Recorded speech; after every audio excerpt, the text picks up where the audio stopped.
Morning students, बेटा आज हम पार्ट 6 जैव प्रक्रम के 1 मार्क्स के क्वेश्चंस जो बोर्ड में आए हुए हैं उन्हें हम डिस्कस कर रहे हैं।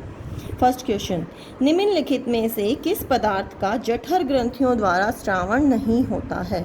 जठर ग्रंथियां कहाँ पाई जाती हैं? ये देखिए, यहाँ हमने पढ़ा था जठर ग्रंथियां हमारे अमाशय में पाई जाती हैं और जठर ग्रंथियों से 3 स्रावण होते हैं, हाइड्रोक्लोरिक अम्ल, पेप्सिन और श्लेष्मा। यानी इसका आंसर क्या होगा? ट्रिप्सिन। ट्रिप्सिन का स्रावण जठर ग्रंथियों द्वारा नहीं होता। और ये ट्रिप्सिन का स्रावण होता कहाँ से है? ये देखिए, यहाँ हमने पढ़ा था ट्रिप्सिन के बारे में, अग्न्याशिक रस से, अग्न्याशय से होता है ट्रिप्सिन का स्रावण, अग्न्याशय से। ट्रिप्सिन एक एंजाइम है, ठीक है। नेक्स्ट देखिए, निम्नलिखित में से किसका वहन पौधों में जाइलम उत्तक द्वारा होता है?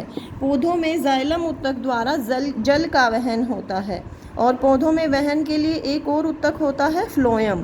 फ्लोएम के द्वारा भोजन तथा लवणों का वहन होता है, भोजन का वहन होता है, और जाइलम के द्वारा जल तथा लवणों का वहन होता है। नेक्स्ट, अग्निशायिक रस में कौन सा प्रोटीन पाचक एंजाइम होता है? अभी पढ़ा था हमने कि ये जो ट्रिप्सिन एंजाइम है ये अग्निशायिक रस से स्रावित होता है और ये ट्रिप्सिन जो है ये प्रोटीन पाचक एंजाइम है जो प्रोटीन के पाचन में मदद करता है। नेक्स्ट क्वेश्चन, निम्नलिखित में से कौन सी प्रक्रिया पादपों में जल एवं खनिज लवणों की ऊपरीमुखी गति में सहायक है? मतलब जो पौधे होते हैं उनकी जड़ों से ऊपर पानी जाता है, तो उसके लिए कौन से, ये देखिए यहाँ हमने ये पढ़ा है, तो इसका आंसर क्या है? वाष्पोत्सर्जन। क्या आंसर है इसका? वाष्पोत्सर्जन। क्योंकि पौधों से जो जड़ें हैं ये जल को ऊपर लेके, ये देखो एरो बना रखी है, जल को ऊपर लेके जाती है। वाष्पोत्सर्जन क्या होता है? पौधों की पत्तियों के द्वारा जल का वाष्प के रूप में निकलना, उसे हम कहते हैं वाष्पोत्सर्जन। और ये वाष्पोत्सर्जन की जो प्रक्रिया है, यही इसी प्रक्रिया की वजह से खनिज और लवणों की ऊपरीमुखी गति होती है। नेक्स्ट देखिए, ये वाष्पोत्सर्जन हमने 9th क्लास में भी पढ़ा है। वाष्पोत्सर्जन रंध्र के कार्य क्या हैं उसमें हमने पढ़ा है वाष्पोत्सर्जन। निम्नलिखित में से कौन सा यौगिक फ्लोएम में सुक्रोज जैसे पदार्थों के स्थानांतरण के लिए ऊर्जा पैदा करता है? देखिए, जो जाइलम से जो वहन होता है उसमें ऊर्जा की आवश्यकता नहीं होती है, लेकिन फ्लोएम से वहन के लिए ऊर्जा की आवश्यकता होती है। और वो ऊर्जा किस रूप में होती है? एटीपी के रूप में। उस यौगिक का क्या नाम है? एटीपी। और एटीपी की फुल फॉर्म क्या होती है ये भी हमने पहले पढ़ी हुई है और यहाँ पे भी आएगा ये क्वेश्चन। एटीपी का पूरा नाम क्या है? Adenosine triphosphate. Adenosine triphosphate. Next देखिए, निम्नलिखित में से कौन सा जैव उत्प्रेरक है? एंजाइम। एंजाइम एक उत्प्रेरक का काम करता है। मृदा से अवशोषित जल तथा खनिज खनिज पादप के किस उत्तक में ऊपर की ओर प्रवाहित होती है? जाइलम। जाइलम का प्रवाह जो है वो मृदा से जल तथा खनिज पदार्थों को जाइलम लेता है और उनको ऊपर की ओर प्रवाहित कर देता है। तो ये किसका कार्य है? जाइलम का। जाइलम की गति केवल ऊपरोमुखी होती है, ऊपर की ओर होती है, जबकि फ्लोएम की गति ऊपर भी होती है। फ्लोएम का ये देखिए, इसका एक बेसिक कंसेप्ट है, इसमें 2 मेन उत्तक होते हैं, फ्लोएम और जाइलम। जाइलम की गति जो है वो केवल ऊपरोमुखी होती है और फ्लोएम की गति ऊपर भी हो सकती है और नीचे भी हो सकती है। जाइलम का काम है पौधों में जल तथा खनिज पदार्थों का वहन, फ्लोएम का काम है पौधों में भोजन का वहन करना। नेक्स्ट समझते हैं, हमारी पेशियों में अचानक किसी क्रिया के होने से क्रैम्प का कारण निम्नलिखित में से कौन सा बनता है? जब हम बहुत ज़्यादा एक्सरसाइज कर लेते हैं तो आपको पता है क्रैम्प्स हो जाते हैं मसल्स में। तो वो किस वजह से होते हैं? क्योंकि जब हम हैवी एक्सरसाइज कर रहे हैं तो हमारे मसल्स को बहुत अधिक मात्रा में ऑक्सीजन की रिक्वायरमेंट होती है और इतनी तेज हम सांस लेते नहीं हैं। तो उस टाइम पे क्या होता है, पौधों में लैक्टिक अम्ल पौधों में नहीं, हमारे मसल्स में लैक्टिक अम्ल जमा हो जाता है। तो लैक्टिक अम्ल के जमा, क्योंकि जो ग्लूकोज, ये ग्लूकोज का जो हमने पढ़ा है, 1 मिनट रुकिए दिखाती हूँ आपको। ये देखिए, ग्लूकोज का विखंडन जो होता है वो पायरुवेट पहले पायरुवेट में होता है, लेकिन जब ऑक्सीजन का अभाव होता है तो हमारी पेशियों में ग्लूकोज जो है वो कार्बन डाइऑक्साइड और जल में टूटने की बजाय वो लैक्टिक अम्ल में टूट जाता है, और ये लैक्टिक अम्ल हमारी मसल्स में, पेशियों में जमा हो जाता है, जिस कारण से हमें क्रैम्प्स महसूस होते हैं। मतलब ग्लूकोज का पूर्ण विखंडन नहीं होता है, बल्कि आधा ही विखंडन हो पाता है। लेकिन इसका एक प्लस पॉइंट ये है कि उसमें ऊर्जा बहुत जल्दी मिल जाती है हमें, क्योंकि आधा विखंडन हुआ है तो ऊर्जा हमारी पेशियों को जल्दी से मिल जाती है। तो इसे ये किस वजह से होते हैं मस्कुलर क्रैम्प्स? लैक्टिक अम्ल के जमा होने की वजह से। निम्नलिखित में से कौन सा एंजाइम अग्नाशय रस में पाया जाता है? ये ऊपर भी आया था, जो बार बार रिपीट हो रहे हैं बोर्ड एग्जाम्स में, वो 1-2 क्वेश्चन आपके रिपीट मिल सकते हैं। तो अग्नाशय रस में ट्रिप्सिन एंजाइम पाया जाता है। निम्नलिखित में से कौन सा एंजाइम अम्लीय माध्यम में कार्य करता है? अम्लीय माध्यम कहाँ मिलता है? हमारे अमाशय में। तो अम्लीय माध्यम में, अमाशय में कौन से, अभी हमने 2 मिनट पहले भी डिस्कस किए थे। अमाशय में 3 एंजाइम होते हैं। जठर ग्रंथियों, अमाशय में जठर ग्रंथियाँ होती हैं, जठर ग्रंथियों से 3 चीज़ें सिक्रीट होती हैं, हाइड्रोक्लोरिक अम्ल, पेप्सिन एंजाइम और श्लेष्मा।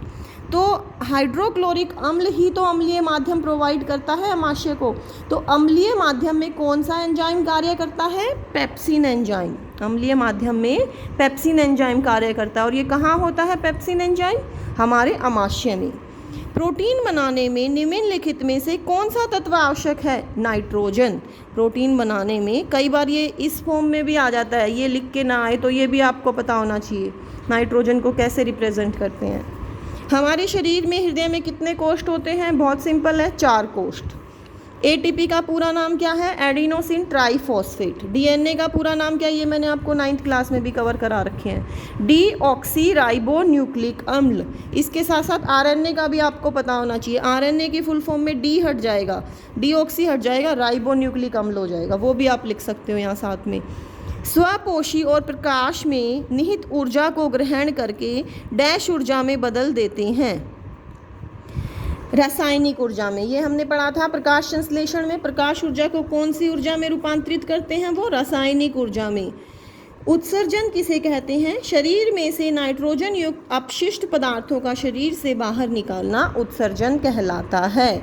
ठीक है, जो नाइट्रोजन युक्त पदार्थ हैं वो हमारे शरीर में हानिकारक होते हैं, इसलिए उनका बाहर निकालना ही उत्सर्जन कहलाता है, जैसे कि यूरिन पास आउट करना। मानव शरीर में विऑक्सीकृत रुधिर, ऑक्सीजनित रुधिर कौन सा होता है? ये मैंने पहले भी बताया आपको। विऑक्सीजनित रुधिर हम किसे कहते हैं? जो कार्बन डाइऑक्साइड प्रचुर जो रुधिर होता है, ऐसा रुधिर जिसमें हीमोग्लोबिन के साथ कार्बन डाइऑक्साइड जुड़ी हो, उसे हम विऑक्सीकृत रुधिर कहते हैं। और जिस रुधिर में हीमोग्लोबिन के साथ ऑक्सीजन जुड़ी हो, उसे हम कौन सा रुधिर कहते हैं? ऑक्सीकृत रुधिर, ऑक्सीजनित रुधिर। ऑक्सीकृत भी बोल देते हैं हम, ऑक्सीजनित रुधिर, और इसे हम बोलते हैं विऑक्सीजनित रुधिर, विऑक्सीजनित रुधिर। हीमोग्लोबिन क्या है? ये एक पिगमेंट होती है जो ऑक्सीजन और कार्बन डाइऑक्साइड को हमारे शरीर में इनके वहन में मदद करती है। और ये कहाँ पाई जाती है हीमोग्लोबिन? रुधिर में। और रुधिर का जो लाल रंग होता है ना, वो भी हीमोग्लोबिन की उपस्थिति के कारण ही होता है। हमारा ब्लड रेड कलर का होता है ना, वो किस कारण से होता है? हीमोग्लोबिन की उपस्थिति के कारण। इसको हम, हमारे हीमोग्लोबिन को हम श्वसन वर्णक भी कहते हैं, श्वसन वर्णक, क्योंकि ये श्वसन में जो हमारी गैसें हैं, ऑक्सीजन और कार्बन डाइऑक्साइड, इनके वहन में मदद करता है।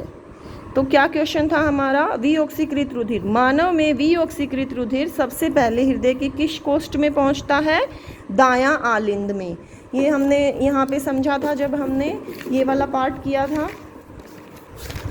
ये देखिए, ये दाएं आलिंद में विऑक्सीकृत रुधिर, ये विऑक्सीकृत रुधिर है, ये सबसे पहले दाएं आलिंद में आता है। ये दायां आलिंद है, ये बायां आलिंद है। ठीक है बेटा, तो नेक्स्ट क्वेश्चन देखेंगे हम।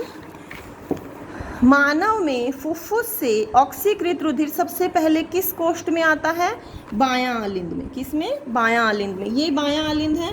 ऑक्सीकृत फुफ्फुस, ये फुफ्फुस है। फुफ्फुस से ऑक्सीकृत रुधिर सबसे पहले बाएं अलिंद में आता है। ये बायां अलिंद है, ये बायां अलिंद। समझ आ गया ये? नेक्स्ट देखिए, पत्तियों में गैसीय विनिमय किन संरचनाओं के द्वारा होता है? ये हमने पढ़ा भी है। पत्तियों में गैसीय विनिमय स्टोमेटा यानी कि रंध्र भी इन्हें हम बोलते हैं, रंध्रों के द्वारा होता है। देखिए यहाँ पढ़ा है हमने, ये रंध्र होते हैं। रंध्र क्या होते हैं? पत्तियों की सतह पर छोटे छिद्र होते हैं जिन्हें हम रंध्र कहते हैं। और रंध्र के दो मेन कार्य होते हैं, एक तो गैसों का आदान प्रदान, ऑक्सीजन या कार्बन डाइऑक्साइड को बाहर छोड़ना और लेना, ठीक है, और दूसरा होता है वाष्पोत्सर्जन। तो ये किसका कार्य है? स्टोमेटा, या फिर इसे हम लिख सकते हैं रंध्र भी, रंध्र। अमीबा में भोजन का पाचन कहाँ होता है? खाद्य रिक्तिका में। ये भी मैंने आपको अच्छे से डायग्राम बना के समझाया है। तो ये आप बोर्ड में आए हुए क्वेश्चन अपनी फेयर कॉपी में लिखेंगे और इन्हें लर्न भी करेंगे। ओके बेटा।